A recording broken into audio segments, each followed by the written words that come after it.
बोली कृष्ण कन्हैया लाल की, सांवरिया सरकार की। आज की कथा का प्रारंभ नैमिषारण्य तीर्थ से होने जा रहा है। नैमिषारण्य जो स्थान है वो बहुत ही पवित्र स्थान है, जहां हर पल कथाएं चलती रहती हैं। ज्यादातर ऋषि मुनि वहीं रहते हैं नैमिषारण्य में, और भगवान का भजन कीर्तन सत्संग चलता ही रहता है। भगवान विष्णु को एक बार ऋषियों ने जाकर के कहा कि सारी धरती पर कलयुग आने के कारण पापाचार बढ़ गया है, अत्याचार बढ़ गया है, तो हमें कोई ऐसा स्थान बताइए जहां हम जाकर के एकांत में भगवान का श्रवण कीर्तन कर सकते। तो भगवान विष्णु ने एक नेमी, चक्र का एक अरा होता है ना, जैसे गोल गोल होता है, जो रथ के अंदर वो अरे होते हैं, नेमी बोलते हैं उनको। तो भगवान ने एक चक्र छोड़ा और कहा कि जिस स्थान पर ये रुके उस स्थान पर आप मेरा नाम लें और वहीं पर मुझे चाहने वाले भक्तों को एकत्रित करें। तो वो चक्र जाकर, नेमी नाम का चक्र था, वो वहीं रुका, इसलिए उस स्थान का नाम नैमिषारण्य का है। नैमिष प्लस अरण्य, अरण्य का अर्थ होता है जंगल। तो पहले भी ऋषि मुनि कहाँ रहते थे? जंगलों में रहते थे, तपस्या करते। अब क्या है, लगभग शहरों के अंदर ही रहते हैं। कोई तप करना है, पाठ पूजा करनी है, तो अपना मंदिर के माध्यम से या अपने घर में ही कोई स्थान बना करके हम कहीं भी भगवान की पूजा पाठ कर सकते हैं। तो नैमिषारण्य में सौनकादि 88,000 ऋषियों ने सूत जी से पूछा। सूत जी महाराज को एक ऊंचे आसन पर बिठाया गया और उनसे पूछा कि ये आने वाला समय है बहुत ही भयंकर समय है। क्यों? प्रायेण अल्पायुष, प्राय व्यक्ति क्या हो गए हैं अब आगे? अल्पायुष, इनकी आयु कम हो रही है। पहले आपने देखा होगा हजारों साल तक की उम्र का गायन था, अब 1000 न होकर के 100 तक आ गए हैं, और 100 से भी अब 70-80 पर आ गए थे, परंतु अब तो 50-60 के बीच में ही आयु रह गई है, धीरे धीरे और कम होती जा रही है। प्रायेण अल्पायुष है, सभ्य कला अवस्मिन युगे जना, मंदा सुमंद मतयो, और बुद्धि भी क्या हो गई है? कम हो गई। धार्मिक क्षेत्र में, विज्ञान के क्षेत्र में बुद्धि तीव्र है, भौतिक साधनों की उपलब्धि के लिए बुद्धि तीव्र है। अभी देखो चंद्रमा पर हमारा चंद्रयान भी गया था, तो विज्ञान के क्षेत्र में उन्नति है। और आध्यात्म क्षेत्र में पूजा पाठ की तरफ कम ध्यान करते तो हैं सभी, परंतु माता पिता को ही इतना समय नहीं मिलता कि बच्चे को मैं अपने संस्कार दे पाऊं। जरा सा बच्चा समझदार होता है, हम उसको स्कूल में भेज देते हैं, घर आता है तो वो वर्क में लग जाता है। थोड़ा बहुत बच्चा कुछ खेलता है, ज्यादा खेल भी नहीं पाता है। माता पिता अपने संस्कार बहुत कम दे पाते हैं। मंदा सुमंद मतयो, मंद भाग्या कुपुत्रुता, यानी कि अब भाग्य भी हमारा कमजोर हो गया है। इसलिए कहते हैं कुछ करेंगे तभी पाएंगे, नहीं तो प्राप्ति नहीं होती। तो कुछ देंगे तभी मिलेगा। क्या हमारे पूर्वजों ने कुछ नहीं दिया? क्या हमारे पूर्वजों ने हमारे लिए कुछ नहीं किया? चलो उन्होंने जो किया वो हमें मिला, आने वाली पीढ़ी के लिए तैयारियां हमें करनी है। ये नहीं कि हमें धन जोड़ के रखना है, क्योंकि कल बताया था ना, पूत कपूत तो क्यों धन संचय। यदि बेटा कुपात्र है तो उसके लिए धन जोड़ना बेकार है, क्योंकि वो नष्ट कर देगा। पूत सपूत तो क्यों धन संचय। यदि बेटा आपका सपूत है तो क्यों धन संचय, फिर भी धन संचय की कोई आवश्यकता नहीं। और शास्त्र इतने हैं कि उनको कोई पढ़ नहीं पाएगा। कितने सारे पुराण हैं, 18 पुराण हैं हमारे। 18 पुराण में भी इतनी मोटी मोटी एक पुराण में 2-2 किताबें हैं। तो यदि हम पुराण ही पढ़ने लग जाएं तो पुराण पढ़ने में ही हमारी आयु व्यतीत हो जाएगी।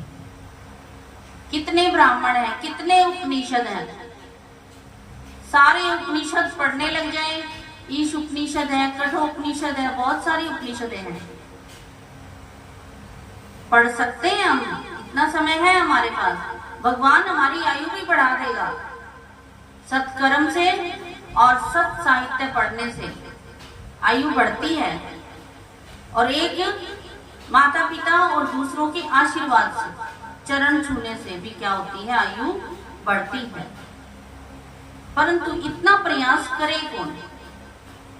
ईश उपनिषद में लिखा है, ईशावास्यमिदं सर्वं यत् किंचित जगत्यां जगत् तेन त्यक्तेन भुञ्जीथा मा ग्रधः कस्य स्वीदनम्। ईशावास्य उपनिषद का सबसे पहला श्लोक यही है, ईशावास्यमिदं सर्वं यत् किंचित जगत्यां जगत्। इस संसार में जो भी चीज है उसमें भगवान का वास है। तो क्या करें, उस चीज को खाएं नहीं, उसको पहने नहीं, उसका इस्तेमाल नहीं करें। तब भगवान कहते हैं, तेन त्यक्तेन भुञ्जीथा। हर वस्तु का उपयोग त्याग की भावना से करें। इतना खाना है हमें तो इतना ही डलाएं, इतना न डलाएं। जितने वस्त्र हम पहन पाते हैं उतने ही सिलवाएं, अधिक वस्त्र ना सिलवाएं। तो जितनी हमें जरूरत है उतना तो करना ही पड़ेगा। तेन त्यक्तेन भुञ्जीथ है माँ ग्रधः कस्य स्वीधनम्। किसी के दूसरे के धन पर ग्रधः गीध की दृष्टि न रखें। कईयों का होता है, मेरा तो मेरा और तेरा भी मेरा, ऐसा ना सोचें। धन किसी और का, दृष्टि हमारी उसके ऊपर। तो ईश उपनिषद में कहा है, वो गीध के समान, ना तो कुछ लाए हैं ना साथ लेके जाएंगे। फिर यहाँ ऐसा दुराचार हम क्यों करें। तो दूसरे के धन की तरफ हमें, चाहे वो सोना ही क्यों ना हो, चाहे हीरे जवाहरात ही क्यों ना हो, दूसरे का तो फिर दूसरा ही ले। आज हम किसी का ले भी लेंगे तो फिर हमें उसका हिसाब किताब देना पड़ेगा। बोलिए कृष्ण कन्हैया सांवरिया सरकार। तो हम कैसे रहें, हम केवल भगवान के चरणों में ही ध्यान रखें। कैसे, जैसे मछियारा है, वो मछलियों को पकड़ने के लिए जाल डालता है। उस जाल में बहुत सारी मछलियां आ जाती हैं, परंतु एक मछली थोड़ी समझदार थी। उसने देखा कि मछियारा जो है वो जाल फेंकेगा दूर, वो उसके चरणों के पास रहती, हर बार वो क्या हो जाती, बच जाती। तो हमें केवल अपने प्रभु के चरणों के साथ ही रहना है, ताकि हम इस संसार के माया जाल से मुक्त ना हो। तो कम से कम इसमें हम फंसे तो नहीं। कहते हैं इतना गड्ढा खोदना ठीक है जितने में से निकल जाए। थोड़ा बहुत कुछ कर लो, कहीं से कुछ ले लो या कुछ करो, परंतु उस माया जाल से बाहर निकल जाओ साथ ही साथ। ऐसा व्यवहार करना चाहिए। तो ये जो आने वाला समय है, शौनक आदि 88,000 ऋषि मुनि कहते हैं कि वो समय जो है वो ठीक नहीं है। आप हमें कोई कथा सुनाए, ऐसा कोई शास्त्र सुनाए जिससे मुक्ति भी संभव हो और समय भी कम हो। तब सूत जी महाराज ने यही कथा सुनाई थी और क्या कहा, सुतम जानामि जानासि भद्रम ते भगवान सत्वतां पति देवक्यां वसुदेवस्य जातो यस्य चिकीर्षया। और पूछते हैं प्यारे सूत जी, आपका कल्याण हो। यदुवंशियों के रक्षक भगवान श्री कृष्ण वसुदेव की धर्म पत्नी देवकी के गर्भ से क्या करने की इच्छा से प्रकट हुए थे? हम ये जानना चाहते हैं कि भगवान ने यहाँ जन्म क्यों लिया था। ब्रूहि योगेश्वरे कृष्णे ब्रह्मणो धर्म वर्मणि स्वाम काष्ठम मधुनोपेते धर्मकम शरणं गत। पहले तो ये बताएं कि उन्होंने जन्म क्यों लिया। दूसरा ये बताएं कि जब प्रभु धराधाम से चले गए उस समय धर्म ने किसकी शरण ली? क्यों?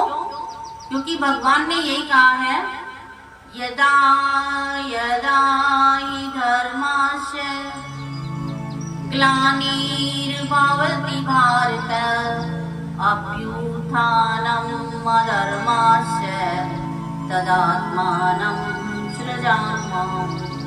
जब जब धर्म की हानि होती है तब तब मैं आता हूँ।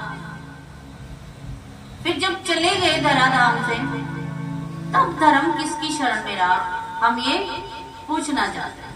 तो सुखदेव जी महाराज कहते हैं कि मैं पहले तो, सूत जी महाराज कहते हैं कि मैं पहले तो सुखदेव जी के चरणों में वंदना करता। क्या? यम प्रव्रजंतम अनुपेतम उपेत कृत्यम द्वैपायनो विरह कातुर आजुहाव